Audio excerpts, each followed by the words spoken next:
Hello, Taurus. Welcome in or welcome back to Go With The Flow Tarot. This is going to be a reading for the month of September. I'm going to pull 3 cards, one for the beginning, one for the middle, and one for the end, and then I'm going to clarify. So far for the first week, or not week, but the first bit of September, you have the 7 of Pentacles. That is the juice worth the squeeze card. It's looking at what you've been working on, seeing the fruits of your labor, and deciding whether or not you want to continue producing the same fruit. I won't know until I clarify. For the middle of September, you have the Fool. So taking a leap of faith in a new direction might mean you've decided the juice is not worth the squeeze, or this could just be a totally separate thing from what you're working on. And for the last bit of September, you have the Empress. So this is the card of creation. It's a card of self-care, appreciating the finer things in life, ruled by Venus. So also very much to do with the heart and love. All right, let's tap in now first to that 7 of Pentacles for the first bit of September for Taurus. For their greatest good, highest timeline, highest purpose. What do we... Ooh. You pulled the Devil. So maybe you're working with a Capricorn, or maybe you're deciding that something might be a little bit toxic, or maybe you're being a little bit toxic. I'm not sure yet. I'll have to tap in more to find out. May I know more, please, on the Devil? That was clarifying the 7 of Pentacles. Maybe you have a toxic work environment that you're about to take a leap of faith away from. It's got you feeling like a wounded warrior, whatever it is, Taurus. So there's someone or something toxic hovering in your environment, very possibly your work environment, that I think you're looking to get away from. So what is the advice then on the 7 of Pentacles, Devil, and 9 of Wands? Thank you. You pulled the Magician. So that is Spirit saying you have all of the tools you need to deal with this, to either manifest your way out of it or get out of it and manifest something new. But I am far less concerned now with the Magician there. So there's something in the beginning of September that you're looking at that could very well have to do with your work, that you're deciding is just too unhealthy and you need to work your magic to get away from it. Is there any more advice with the Magician, 7 of Pentacles, Devil? Thank you. It fell on the floor. Give me a second, but it is the Sun. So we definitely have no concerns here. Sorry, Taurus. This is the best card in the deck. It is the happiest card on the deck. It is completion with ease. It is celebration, and it is shining a spotlight on all that you need to know. So your first week, you got a little bit of a bump in the road there, but you're going to see a massive success following that. And it's going to lead to you taking a leap of faith in a new direction somewhere around the middle of September. So what do we need to know about this leap of faith, the middle of September for Taurus? Thank you. 7 of Wands came out in reverse. So you're going to take a leap towards something that you might not feel prepared to leap towards, but it could also say that you're leaping away from the need to feel this like constant perseverance and fighting for what you believe in. Let's find out. May I please have more clarity on the 7 of Wands in reverse for Taurus in the middle of September? Thank you. 10 of Pentacles. So that is building and leaving a legacy. That's like winning the lottery vibes. That is everything you want and desire. It can also be a gift from an unlikely source. Like if you're trying to figure out a problem and you're like, ugh, I give up, I surrender, I'm just going to lay down and watch Netflix for a bit. And then you find the answer to your problem in Netflix. So really great regardless. I am far less concerned about that. That's like really, really great, actually. Just one more though, please, on that Seven of Wands in reverse. I just want to make sure that there's nothing hiding there in the middle of September. Why on the floor again? Sorry, please excuse me. I can't see what this one is. It's face down. Ooh, Knight of Pentacles. Okay, so take your time. Take your time learning to fly. This is the only knight in the deck that isn't moving. So very, very methodical with how you move through this new adventure. Any advice on the Fool, Seven of Wands reverse, Ten of Pentacles, Knight of Pentacles, Death card. It is leaving what is dead, done, and over with, actually dead, done, and over with. So it is a full-blown transformation. It is a perfect thing actually to come out with the Fool at saying you're leaving that devil completely in the past. It's done. It is done. Full-blown leap of faith into the new. Okay, let's tap into this Empress in the end of September for Taurus. Thank you. What did I just finish saying? You got the Ace of Wands. Out with the old, in with the new. Whatever you're working on, whatever you're creating, be very focused on the new. This is a spark of inspiration. This is something that's going to have you feeling really passionate. So a passionate new beginning after the death of something. This is looking really great, Taurus. What else on that Empress, Ace of Wands for the end of September for Taurus spirit? Empress and Ace of Wands, please clarify. Thank you. It's coming in hot. Don't be too hasty with your decisions. Make sure every choice that you make, you're making from a nurturing, heart-based space and not some hasty thing that you just thought up because the Ace of Wands came along and gave you a spark of inspiration. Is that right with that Knight of Swords spirit? Is there a chance of Taurus being a little too hasty there? More on that Knight of Swords, please. Thank you. Okay, yeah, so the Five of Swords is a card of strategy. It's learning how to win sometimes, learning how to lose sometimes, and learning how to walk away. So when this Ace of Wands comes in, don't be too hasty to take an ending and like launch onto a beginning without really feeling your way through it. With the Empress there, I'm going to need you to tap into your Venus energy and feel through this. Any more advice on that Knight of Swords, Five of Swords, Ace of Wands, Empress? Thank you.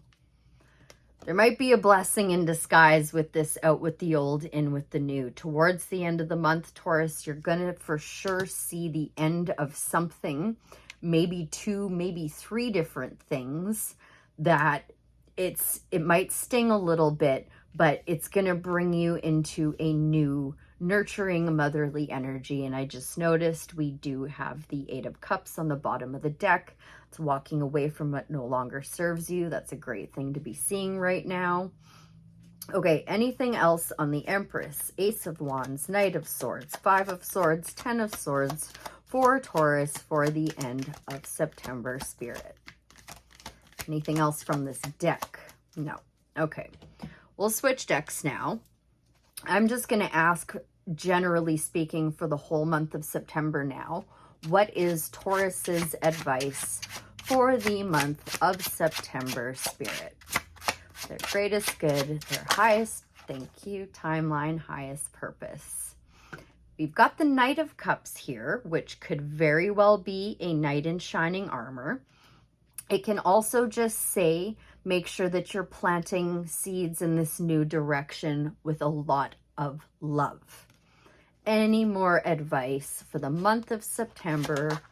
Thank you. You're going to have some offers coming in, Taurus. At the very least two. One that is going to have to do with your work or your home life, and one that is going to just be really inspirational and light a fire inside of your belly. Now, these could be both, but I'm inclined to believe that they're two separate offers. What is the advice on that Ace of Pentacles, please, Spirit? And I'll say the Knight of Cups as well. Thank you. Yeah, I think somebody's coming in. It could well be a Sagittarius, but this is somebody who is going to come in and bring you an offer that's probably going to help you heal that surprise ending and, you know, the death and the devil and all of this. Don't forget the sun is here, so it's a very positive month for you. But I think you've got someone who is coming in that is not your usual type, that is going to help you heal and address these new offers instead of staying stuck in the past on that devil 9 of Wands situation. Okay, I'm going to get you 3 oracle cards now, one for the beginning, one for the middle, one for the end of September for Taurus, please. This is the Inner Child Oracle by Amanda Lynn Aisling.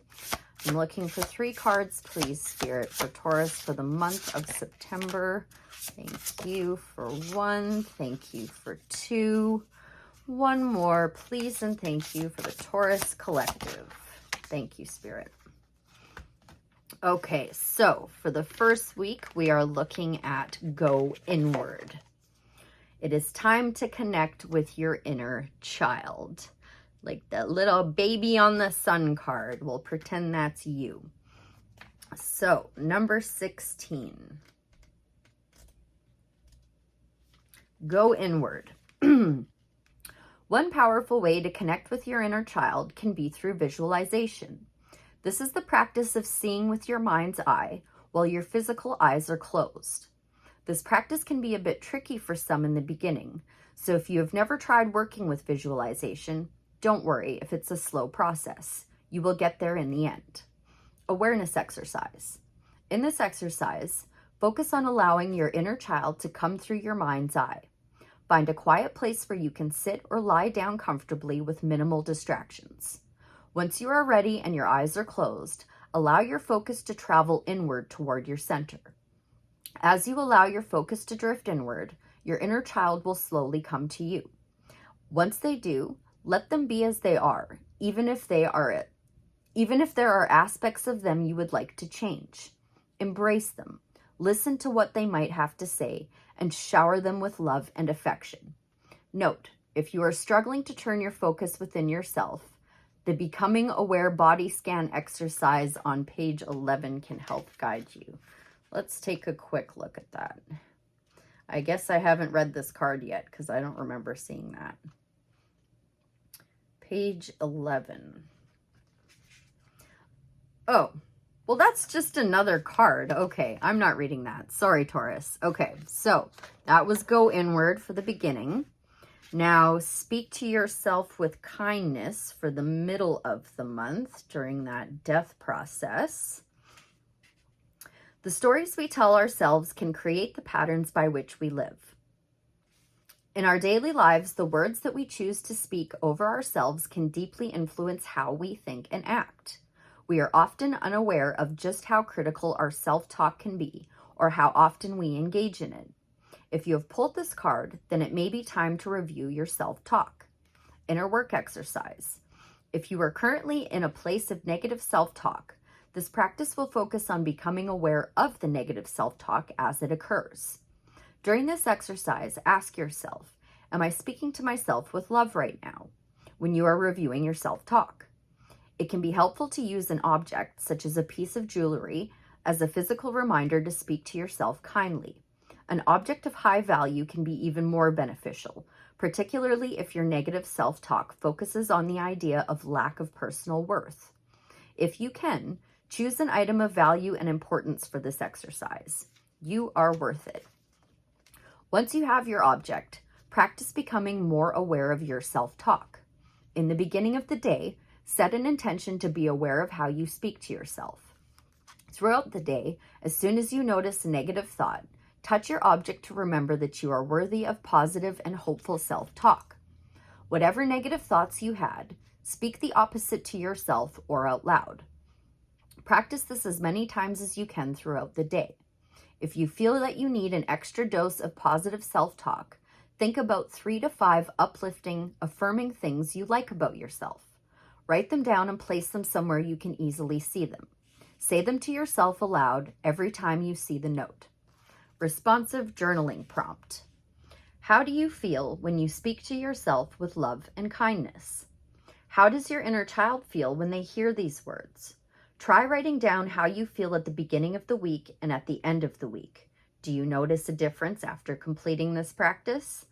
I'm not sure if I showed you go inward because I think I got distracted by it saying go to page 11, but there is go inward for the beginning of the month. Now, the end of the month. You are enough. You do not have to give more. Excuse the frog in my throat. Giving of ourselves is such a beautiful treasure to those who receive it. But sometimes we give more than we are able to until there is nothing left within. If you have pulled this card, then it might be time to ask yourself if you have given away too much of yourself. Acceptance exercise. Take some time today to reflect on your relationship with giving by journaling your response to these questions. What motivates your desire to give? Does giving of yourself fulfill an empty place within you? Do feelings of unworthiness lead you to give? Do you feel safer when you are in a position of giving or sacrifice? How do you feel when you are not giving of yourself to others? Do you feel selfish? After you have written down your responses, take some time to review your answers. Is there a belief or a pattern that arises? If you have pinpointed a pattern or belief around giving too much of yourself, now might be a good time to address that with your inner child. Let your inner child know that it's okay to release the belief pattern that is leading you to give more of yourself than you actually can. And in all things, beloved, remember that you are enough right now, just as you are. Responsive journaling prompt. How does it feel to know that you are enough without having to give yourself away? And isn't that a beautiful card? You look like you have a pretty good month ahead of you, Taurus. Just a couple of bumps in the beginning, but it's going to all come out in the wash in the end. I hope that was helpful. I thank you ever so much for being here, and I'll see you again real soon. Bye for now.